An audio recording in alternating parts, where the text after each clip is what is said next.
the engine out of a 2008 Artie Cat diesel. It's a Lombardini.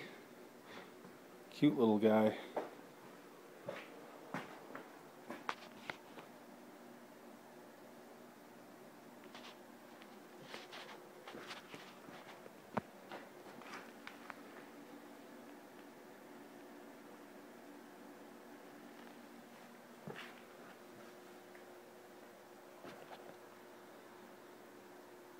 I replaced this one because I got a little bit deep going through a river, sucked in water, and I'm not sure what, it's all messed up.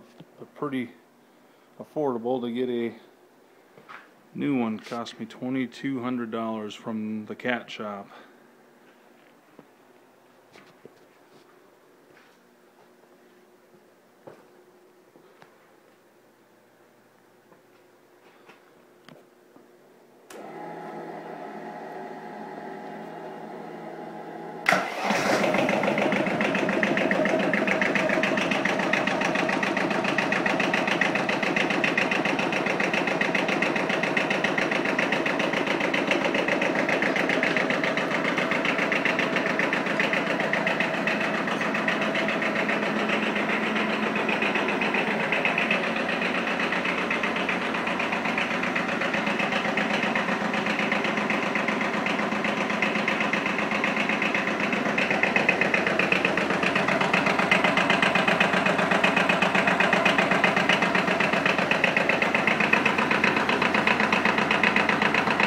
Purrs like a kitten now.